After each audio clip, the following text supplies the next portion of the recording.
은혜로우신 하나님 아버지, 저희들을 사랑하사 하나님의 자녀로 삼으시니 감사합니다. 예수 그리스도 안에서 받은 사랑은 그 은혜를 늘 잊지 않고 기억하며 이 땅에서 주께서 원하시는 삶을 살아가는 제가 되도록 인도해 주옵소서. 귀한 고백의 찬양을 드리옵는 사랑 찬양단들을 격해 주시고 입술의 고백과 같이 더 아름다운 삶의 열매를 맺어가는 우리 찬양대원 되도록 인도해 주옵소서. 때마다 일마다 주님의 의지하며 주께 영광 돌리는 삶이 되도록 복내려 주옵소서. 이 시간도 주의 말씀을 듣는 시간입니다. 말씀의 거울 앞에 우리 자신을 비춰보게 하여 주시고 주의 뜻을 깨닫는 한 시간 삼아 주옵소서. 심히 부족한 종을 사용하여 주시고 하나님의 말씀이 바르게 증거되도록 이끌어 주옵소서. 우리 예수님 이름으로 기도드리옵나이다. 아멘. 요즘 그 신문을 보면 늘 전쟁 뉴스가 끊이지 않고 있습니다. 그야말로 날마다 전쟁으로 죽음이 실려나가는 그런 소식을 듣고 있죠. 근데 이런 전쟁의 소식이 오늘날만의 문제는 아닙니다. 어떤 기록을 보면 인류의 역사에서 전쟁이 한 번도 없었던 때, 정말 평안하게 지냈을 때는 8%밖에 되지 않는다. 그러니까 인류의 역사 전체의 92%가 전쟁으로 늘 얼룩진 것이죠. 그러니까 참 우리나라도 그렇지만 전쟁 속에서 이렇게 힘겨운 삶을 살아가는 것이 사실인 겁니다.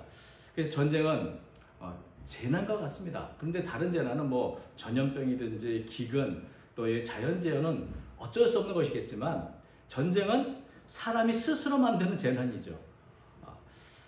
그래서 참 전쟁이 도대체 왜 일어날까? 왜 사람들은 전쟁을 일으킬까? 전쟁의 원인이 참 다양하게 있는데 인간, 국가, 전쟁이라는 책에서 전쟁의 원인을 크게 세 가지로 설명하고 있습니다. 하나는 인간의 본성의 문제입니다. 인간의 본성이 좀 불안정하고 폭력성이 있기 때문에 오래 기다리고 견디고 평화로운 방법을 모색하기보다는 그냥 전쟁을 통해서 이 사회적인 문제를 해결하는 경향이 굉장히 크다는 겁니다. 그래서 특별히 정치 지도자가 히틀러처럼 이런 경향이 더 강하다면 전쟁을 피할 수 없다는 것이죠. 사실 돌이켜보면 전쟁을 일으키는 요소를 보면 이런 인간의 본성이 참 많다. 그래서 보게 됩니다. 그리고 이 전쟁은 국내에서 일어나는 정치 문제 때문에 그렇고 또 하나는 국가 간에 일어나는 정치 문제 때문에 그렇다. 이렇게 세 가지를 말했습니다. 그래서 사실 전쟁은 관계의 문제인데 이 정치력이 없으니까 이제 전쟁을 통해서 문제를 해결하는데 국내든지 국외든지 다 정치의 전쟁이다. 그래서 어떤 분은 말하기를 정치는 피를 흘리는 전쟁이고 죄송합니다. 정치는 피를 흘리지 않는 전쟁이고 전쟁은 피를 흘리는 정치다. 그래서 사실은 정치 문제 때문에 결국 전쟁이 일어난다는 것이죠.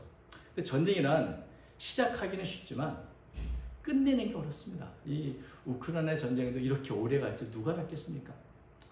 그런데 그 전쟁으로 인한 상처는 전쟁이 끝난다고 멈추는 게 아니고 오히려 그 피해는 굉장히 오래 지속이 되죠. 그래서 우리 인류가 이 전쟁 가운데 살았지만 늘 전쟁을 피하기 위해 많은 노력을 해왔습니다. 그 중에 가장 놀라운 결과 중에 하나는 2차 세계대전 마치고 나서 1945년에 좀 세계의 평화를 좀 보장하고 안정적인 국제적인 질서를 좀 유지하자. 이래가지고 유엔이 창설됐습니다. 유엔이. 그래서 유엔 국제연합본부 건물 앞에 세계 평화를 기원하는 구절이 이렇게 벽에 새겨져 있는데 그 구절이 뭐냐면 오늘 미가서 4장 3절하고 똑같은 내용인 이사야서 2장 4절인 같습니다. 무리가 그들의 칼을 쳐서 보습을 만들고 그들의 창을 쳐서 낫을 만들 것이며 이 나라와 저 나라가 다시는 칼을 들고 서로 치지 아니하며 다시는 전쟁을 연습하지 아니하리라. 이사야 2장 4절 이렇게 기록했죠. 그러니까 칼이 필요 없는 세상을 만들자는 거죠. 그래서 그걸 다 보습을 만들고 낫을 만들고 다시는 전쟁을 연습하지 않는 그런 세계를 만들어 보자. 그래서 아주 이 유엔 건물 벽에 이렇게 건물 안에 있는 그 앞에 있는 벽이죠. 거기에 이제 했는데 거기에 또 유엔 연합본부 건물 앞에는 또 이것을 칼을 쳐가지고 보습을 농기구를 만드는 그런 조각도 이렇게 세워져 있습니다. 그러니까 이 유엔을 창설하면서 전쟁을 막아보자. 세계 평화를 보장하고 국제 질서를 좀 안정되게 유지하자. 이렇게 이제 노력을 해왔는데 유엔이 창설되거나 지금까지 전쟁이 없었습니까? 우리 6.25 전쟁도 그렇지만 끊임없는 그런 노력이 있음에도 전쟁을 거듭한 것이 사실 지금까지의 역사죠. 지금도 끊임없이 전쟁은 계속되고 있습니다. 그래서 요즘에는 유엔이 있으니까 전쟁이 일어나지 않을 거야. 유엔이 전쟁을 막아줄 거야 라고 기대하는 사람은 아무도 없죠. 유엔도 굉장히 강대국에 넘어가서 전쟁의 어떤 합리성만 말한다. 이런 얘기하는 분도 있습니다. 아무튼 이것을 보면 이게 전쟁을 막을 수 있는 길은 없나. 사람이 아무리 노력하고 방법을 짜내서 하더라도 사람으로는 평화가 만들 수 없겠다는 그런 생각까지 듭니다. 여러분, 어떻게 하면 평화를 과연 우리가 이룰 수 있을까? 어떻게 하면 전쟁의 그 참화 속에서 죽어나가는 안타까운 희생을 막을 수 있을까? 그래서 우리가 오늘은 좀 유엔의 벽에 있었던 이 세계적 성경 구절, 그것을 좀 다시 잘 살펴봤으면 좋겠다는 생각을 했습니다. 근데 이사야서의 말씀하고 미가서의 말씀이 거의 동일한데 이사야서의 말씀보다 미가서 말씀이 보다 더 알기 쉽고 명확하게 이렇게 기록이 되어 있기 때문에 제가 미가서 말씀을 한번 통해서 세계 평화를 한번 살펴보려고 합니다. 미가와 이사야 선지자 두 분은 같은 시기에 활동을 했습니다. 요담, 아스, 히스기야 그 시대에 선지자로서 이제 활동을 했는데 여러분 그 히스기야의 시대만 봐도 어떤 시대입니까? 이 강대국 애굽과 아수르의 이 초강대국 사이에서 유다는 늘 전쟁의 공포 속에 있었습니다. 그리고 그 뒤로는 신흥 제국인 바벨론이 지금 성장하고 있어서 이런 강대국 사이에서 아주 위태로운 지경이 있었고 특별히 북이스라엘은 이런 아수르에서 이미 멸망을 당했죠. 그리고 이제 유다 왕국도 아수르가 계속 침공을 해오고 예루살렘을 점령할 지경까지 이르는 아주 위태로운 시대였습니다. 그때 이제 미가와 이사야가 하나님께서 앞으로 어떤 일을 행하실 것인가 소망의 메시지를 전해준 것이 바로 오늘 본문인 것이죠. 하나님께서 평화의 나라를, 평화의 시대를 예비하고 계신다는 겁니다. 그래서 이런 하나님이 하실 일을 바라보면서 비록 지금은 전쟁을 포할 수 있고 두려움증이 있지만 그 소망을 갖고 우리가 이것을 잘 견뎌내자 이런 메시지를 들었던 것이죠. 그래서 이런 오늘 본문이 바로 그런 소망의 메시지, 이것을 붙잡고 힘들어도 견뎌라, 때가 되면 평화의 시대가 올 것이다, 이렇게 말씀하신 것입니다. 유엔의 벽에 새겨졌다는 내용이 칼을 쳐서 보습을 만들고 창을 쳐서 낫을 만들며 칼을 들고 서로 치지 않고 전쟁을 연습하지 않는다. 이것은 하나님의 행하신 일의 결과입니다. 근데 그렇게 결과가 있기 전에 과정이 있겠죠. 그 과정을 우리가 좀 살펴보려고 합니다. 어떻게 해서 이렇게 평화로운 시대가 올 것인가? 그리고 그때는 언제 올 것인가? 이제 오늘 1절 이렇게 되어 있습니다. 1절 끝날에 이르러는 여호와의 전의 산이 산들의 꼭대기에 굳게 서며 작은 산들 위에 뛰어나고 민족들이 그리로 몰려갈 것이라. 끝날에 이르러는 끝날이라 그러니까 종말의 때를 말하는 거야? 그러면 뭐 종말의 때에 대사에 이런 일이 일어난다, 이런 평화의 시대가 온다면 이 땅에서는 평화가 일어나지 않겠는데? 라고 우리가 참 좌절하기 쉽겠죠. 근데 이 끝날이라는 말이 종말을 말하는 것이 아닙니다. 끝날은 하나님의 새로운 일을 행하시는 때를 말하는 것이죠.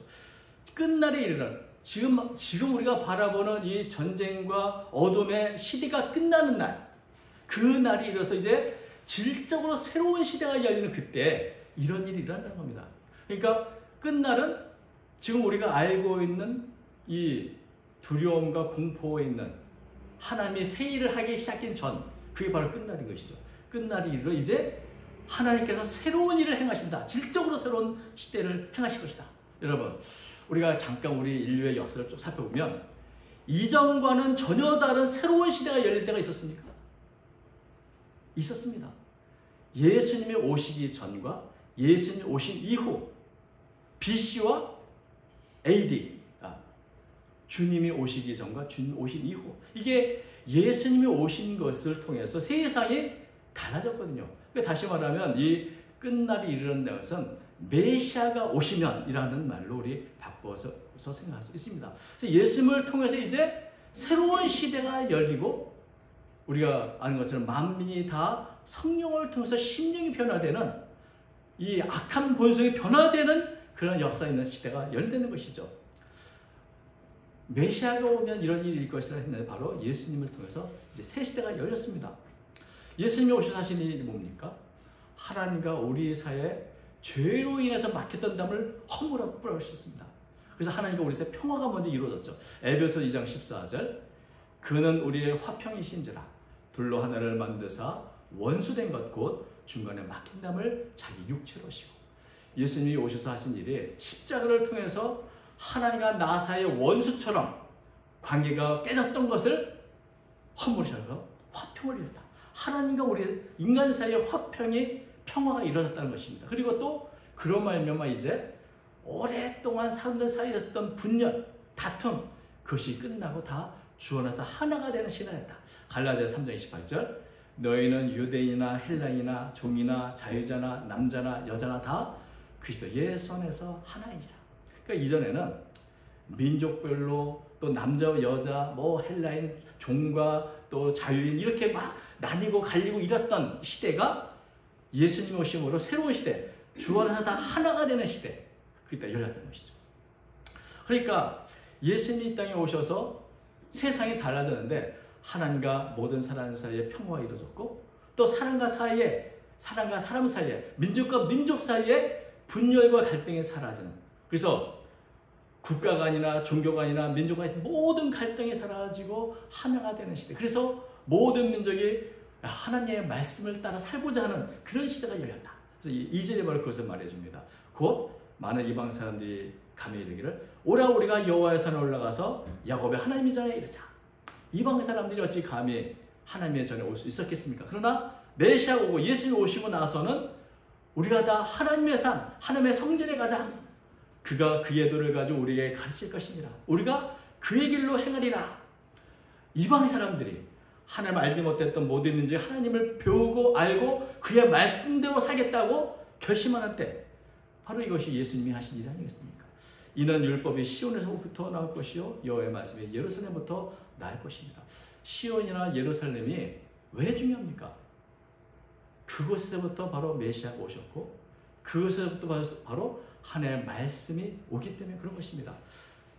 예수님이 오심으로, 메시아가 오심으로 모든 이방 민족들이 하나님의 성전에 나와서 예배를 드리고 말씀을 배우고 그리고 말씀대로 살겠다는 결단이 일어나는 그 시대, 예루살렘부터 시작된 말씀이 온 땅에 퍼지는 그 시대, 그리고 모든 민족이 말씀대로 살겠다고 결단하는 그 시대. 그래서 모든 민족이 하나님의 말씀대로 행하겠다, 그의 길로 행하리라. 여러분, 하나님의 말씀대로 모든 민족, 모든 사람이 행한다면 다툼과 싸움이 사라지겠죠. 왜냐하면 모든 다툼과 싸움의 근원이 어디 있습니까? 사람들의 욕심이 있습니다. 야고보서 4장 1절, 너희 중에 싸움이 어디로부터, 다툼이 어디로부터 나느냐? 너희 지체 중에서 싸우는 정욕으로부터 나는 것이 아니냐.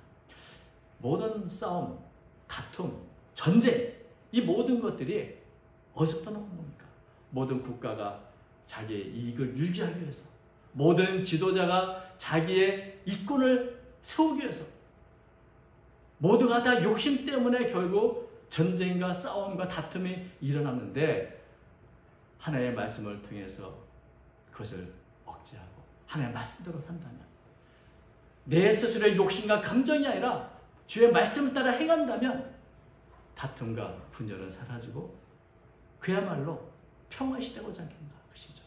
하나님의 말씀으로, 하나님의 법으로 사람의 변화가 되고 그 길을 따라 올라가는, 사실 하나님의 말씀만이 진리이며 가장 강력한 힘입니다.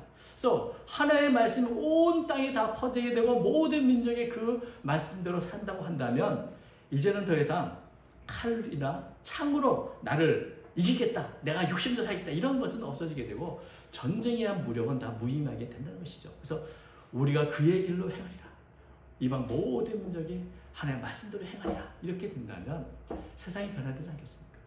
그리스도의 복음을 통해서 모든 사람이 변화하다, 예수님의 사랑을 실천하고 예수님의 말씀대로 살아간다, 그러면 더 이상 칼이나 창이 필요 없는 시대가 오겠죠.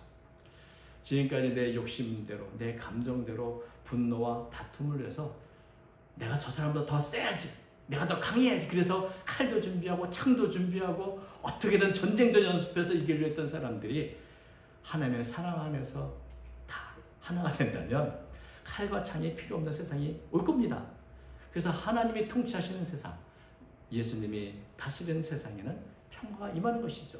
3절은 바로 그 결과물을 말해주고 있습니다. 그가 많은 민족들 사이에 이를 심판하시며 면곧 강한 이방 사람을 판결하시니 무리가 그 칼을 쳐서 보수를 만들고 창을 쳐서 낫을 만들 것이며 이 나라와 저 나라가 다시는 칼을 들고 서로 치지 아니하며 다시는 전쟁을 역심하지 아니하고. 하나님께서 모든 민족 사이를 심판하신다. 여러분, 지금 유엔이 각 나라를 다 심판하죠. 너희가 잘못했어. 그러면 그 나라가 뭐라 그럽니까? 그래서 어쩌라고. 그게 전쟁이 끝이 없는 겁니다. 강한 나라가 유엔 앞에서 우리가 하는데 네가 뭐야? 라고 말하면 아무도 말을 못하는 그런 시대이지만, 하나님 앞에서 하나님께서 직접 민족들의 일을 심판하시고 함부로 강한 나라가 이웃 나라를 침묵하지 못하도록 판결하신다면, 원래 전쟁이라는 자신의 이권을 지키기 위한 정치인데 유엔이 힘이 없으니까 아무것도 하지 못하고 있지만, 가장 강력한 권위와 능력을 갖고 있는 하나님께서 모든 민족을 심판하고 판결하신다면, 그리고 모든 민족이 그 앞에 굴복한다면, 그 권위에 순복한다면 전쟁은 일어나지 않고 평화의 시대가 올 것이죠. 그래서 이제는 더 이상 칼이 필요 없는 시대, 창을 준비하지 않는 시대가 올 것이다. 그래서 생활에 필요한 보습을 만들고 낫이 필요한 그런 세상이 오지 않겠는가. 언제나 이기기 위해서 전쟁을 연습하고 그런 시대는 이제 사라지게 될 것이다. 누구나 다 모든 사람이 아무 두려움도 없이 살아가는 그런 평화를 누리게 될 것이다. 그래서 4절 보니까 그렇죠. 각 사람이 자기 포도나무 아래와 자기 무화과나무 아래에 앉을 것이다. 그들을 두렵게 할 자가 없으리니 이는 만군의 여호와의 이같이 말씀하셨습니다. 각 사람, 모든 사람들 어떤 차별이나 구별을 당하지 않고, 모든 민족, 모든 사람들이 어떤 위협도 받지 않고, 내 것을 빼앗길까봐, 내 것을 잃어버릴까봐, 내가 수확을 못할까봐, 여러 가지 다른 이가 나를 침공할까봐 두려움과 공포가 없이 누구나 다 자신이 입고 있는 포도나무 아래, 자신이 갖고 있는 이 무화과나무에 편안히 앉아 있을 수 있는 그런 시대. 그래서 그 안에서 평화를 만끽하는 그 시대. 여러분, 이 구약 성경에서 포도나무 아래에 앉아 있는다, 자기 무화과나무에 앉아 있는 것은 가장 평화로운 상황을 표현하는 것인데요. 전쟁의 공포가 없이 각자 다 자기가 심은 나무 앞에 편안히 앉아서 아무런 걱정 없이, 내가 사회적으로 불의와 억압을 당할 그런 염려가 없이, 억울함이 없이 그렇게 살아간다면 누구도 소외되지 않는, 누구나 모든 사람이 누릴 수 있는 평화의 시대가 올 것이죠. 지금은 돈 있는 사람, 권력 있는 사람들만 좋은 세상입니다만, 그렇게 몇몇 사람만 좋은 시대는 결코 평화가 아니죠. 모든 사람들이 다 소외됨이 없이 다 좋아하고 기뻐하는 평화를 누린 시대야말로 진정한 평화의 시대인 것입니다. 그런데 이런 세상을 우리는 한 번도 경험해 본 적이 없습니다. 오히려 정반대 길을 우리는 살아왔죠. 더 날카로운 칼을 만들고 더 힘센 무기를 만들어서 내가 더 강해져야 되고, 내가 먼저 공격을 해야 되고, 더 치명적인 창으로 찔러야 되고, 그래서 실수하지 않도록 더 전쟁을 연습해서 어쩌든 이기며 살려야 돼. 전쟁의 연습을 게을리하면 안 된다는 그런 시대를 우리는 지금까지 살아왔습니다. 이렇게 한 번도 경험하지 못한 평화의 시대가 과연 올 것인가? 예수님께서 과연 그 길을 우리에게 허락하실 것인가? 여러분, 예수님의 복음은 평화의 복음이요, 예수님은 평화의 왕이십니다. 그분이 세상을 이미 변화시켰고 지금도 변화하시고 계시다는 사실을 우리는 기억해야 합니다. 이런 시대가 과연 올 것인가? 이런 시대는 결코 사람이 만들 수 있는 시대가 아닙니다. 그러나 미가는 이렇게 맞물리십니다. 이는 만군의 여호와의 입이 같이 말씀하셨다. 이것은 하나님이 약속하셨다는 거예요. 하나님의 입이 직접 선언한 약속이라는 것입니다. 그래서 사람이 아니라 하나님이 이런 일을 행하시면 가능하다는 것이죠. 메시아 예수님이 오시면 가능한 시대다. 여러분, 이미 예수님, 메시아 대신 예수님이 오셨기 때문에 이제 이것에서 이런 시대는 먼 막연한 먼 미래가 아니라 사실은 오늘 우리가 이 예수님이 오시는 시대에 살고 있기 때문에 우리가 이런 시대에 살아야 되는데, 이런 시대를 만들어야 되는데, 이런 시대를 이루신다 하나님 뜻대로 살아야 된다는 그런 각오를 가져야 하는 겁니다. 여러분, 앞으로 이루실 하나님의 나라를 바라보면서 이런 소망을 갖고 그럼 나는 오늘 무엇을 해야 되는가? 이것을 고민해야 하는 것이죠. 5절은 바로 그것을 말해줍니다. 만민이 각각 자기의 신의 이름을 의지하며 행하되 오직 우리는 우리 하나님의 여호와 이름을 의지하여 영원히 행하리로다. 이 5절은 미가의 예언의 말씀이 평화와 소망의 메시지를 듣고 백성들이 고백하는 헌신한 믿음의 응답입니다. 이런 시대 하나님 만드신다고? 그러면 그 소망을 갖고 나는 어떻게 되는가? 만민이 다 자기 신의 이름을 부르고 헛된 길을 갈 때 나는 오직 우리 하나님 여호와 이름을 의지하고 영원히 행하리다. 이런 결심을 하고 결단을 하는 것이죠. 불신앙의 시대이지만 하나님이 우리를 평화의 시대를 예비하신다 하니 그 시대를 통해서 이루시는 하나님 나라를 바라보면서 나는 이제 하나님의 말씀대로 살아야겠다. 하나님의 뜻대로 살아야겠다. 그러면 때가 되면 이런 평화의 시대가 오지 않겠는가? 그런 소망을 갖고 하나님의 뜻, 그의 길로 가겠다는 결단을 하는 이런 백성들의 고백인 것입니다. 예전에 이런 글을 읽은 적이 있습니다. 어떤 사람이 길을 가는데 엎드려서 비참한 모습으로 울면서 도와달라는 한 소녀가 있었습니다. 그 모습을 보니까 너무 가슴이 아팠어요. 그래서 기도했습니다. 하나님, 아직도 이 땅에 이렇게 불쌍한 사람 많이 있습니다. 이 어린 소녀를 위해서 하나님 뭔가 대책이 필요하지 않겠습니까? 하나님의 대책이 뭡니까? 이런 불쌍한 사람을 위해서 뭘 하시겠습니까? 라고 했더니 하나님께서 응답해 주셨습니다. 그 응답이 뭔지 아십니까? 네가 바로 나의 대책이다. 네가 하는 것이죠. 우리는 기도합니다. 주님, 지금 이 세상 날마다 전쟁의 소문이 그치지 않습니다. 전쟁의 공포와 두려움으로 살아가고 있습니다. 우리를 위한 평화의 대책이 뭔가요 도대체? 주님 뭐라고 대답하실까요? 교회가 대책이고 너희가 대책이다. 성도가 대책이다. 여러분, 왜냐하면 이제 평화의 왕이신 예수님이 이 땅에 오셨고 우리는 그 예수님을 믿고 따르는 자들입니다. 하나님의 나라는 이미 시작되었고 이제 우리 가운데 그 나라가 확장되고 있는데 바로 네가 거기에 참여해서 평화의 길을 열어야 되지 않는가? 거기에 너 동참해야 되지 않는가? 네가 바로 나의 대책이다. 평화의 대책이 바로 우리들로 남겨두신 겁니다. 그래서 저는 잠깐 고민해 봤습니다. 그렇다면 내가 어떻게 이 하나님이 향하시는 평화의 시대를 여는데 어떻게 동참할 수 있을까? 어떻게 참여했을까? 그래서 제가 한 3가지 생각해 봤는데, 하나는 여러분 혹시 여러분 마음에 다른 사람을 위해서 준비한 칼이나 창이 있으면 그부터 먼저 쳐서 보습을 만들고 낫을 만드십시오. 우리가 우리의 마음에 알지도 못하는 분노들이 늘 쌓여져 있습니다. 그래서 내 마음에 언젠가 내가 꼭 복수할 거야. 내가 언제 본때를 보여주고 말 거야. 이렇게 준비하고 있는 창과 칼 한두 개씩이 다 있습니다. 그것을 다 쳐서 보습을 만들고 낫을 만들고 내가 다시는 다른 사람 찌르려 하지 않겠다. 다 품어주겠다. 이런 마음의 결단부터 하시기 바랍니다. 먼저 하나님이 나를 다스려서 내 마음의 평화가 이루어져야 세계 평화도 이룰 수 있는 것이지, 내 마음의 다툼과 분열과 원수 받겠다니 창과 칼로 가득한데, 갈구리로 가득한데 어떻게 세계 평화를 말하고 다른 사람과 이웃과의 평화를 말할 수 있겠습니까? 먼저 내 안에부터 창과 칼을 없애고 쳐서 보습과 낫을 만들고 내 마음 먼저 하나님의 주시는 통치를 받고 평화를 누려야 할 줄로 합니다. 하나님께서 먼저 내 마음을 다스려 주십시오. 우리 가정을 다스려 주십시오. 이렇게 기도해야 될 줄 압니다. 그 두 번째는 여러분, 복음을 전하는 게 곧 세계 평화를 위한 일입니다.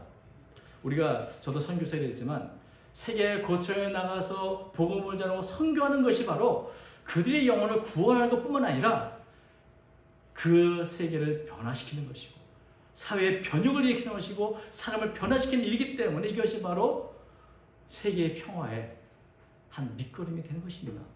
여러분 믿으십니까? 네. 복음 전파가 이게 그냥 단지 그냥 불쌍하고 그 영혼을 위해서 기도하여서 구원 얻는 것뿐만이 아니라 이것이 바로 세상을 변화시키는 굉장히 중요합니다. 사람의 본성이 바뀌어야지, 성령으로 바뀌어야지 세상에 평화가 오는 것이지, 마음이 바뀌지 않으면, 사회가 바뀌지 않으면 결국 우리는 평화를 얻을 수 없습니다.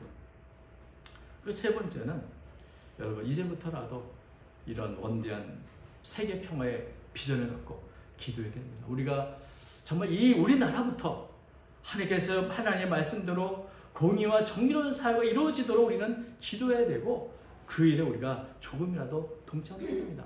우리가 생각합니다. 아유, 나는 너무 작은데, 내가 너무 연약한데 뭘 할 수 있겠어요? 여러분, 천국은 언제나 작은 겨자씨에서부터 시작되는 겁니다.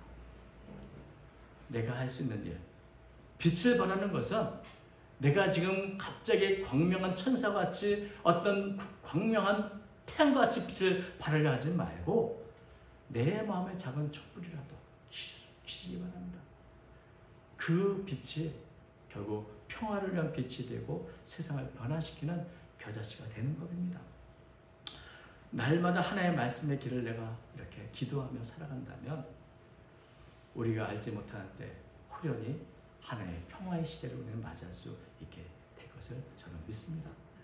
세상 모든 사람들이 평화를 누릴 그 하나님의 나라, 하나님의 주신 이 말씀을 우리의 소망으로 삼고 내 안에서 평화를 누리고 내가 할 수 있는 대로 복음을 전하고 사랑을 실천하고 우리 나라가 올바라 설 수 있도록 기도하며 작은 빛을 발할 때 우리가 알지 못한 큰 세상의 평화 오게 되는 줄로 믿습니다. 바로 이렇게 우리를 이 땅에 평화를 위한 도구로, 평화를 위한 대책으로 교회와 나라를 세우신, 우리를 성도를 세우신 줄로 믿습니다.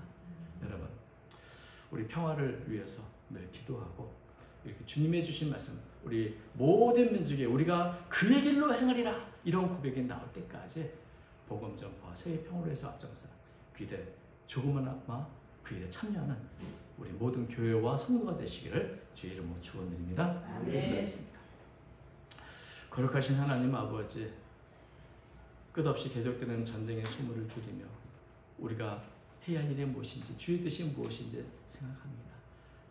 미가와 이사야가 이야기했던 그 평화의 시대를 주님은 이루고자 이 땅에 오신 줄로 믿습니다.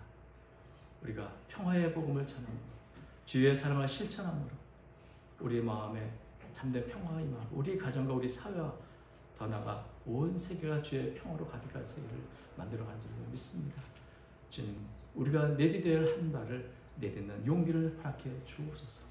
이웃을 위해, 우리 나라와 사회를 위해 변형시켜가는 빛과 소금의 역할을 감당하는 제가 되도록 인도해 주시고 이 모든 일에 저희를 사용하여 주옵소서. 사랑하는 성들의 기도를 들어주셔서 늘 주의 주신 평안을 누리며 살아가도록 도와주옵소서. 주님이 우리를 통치하시고 우리 가정과 우리 사회를 통치하여 주옵소서. 예수님 이름으로 기도드리옵나이다.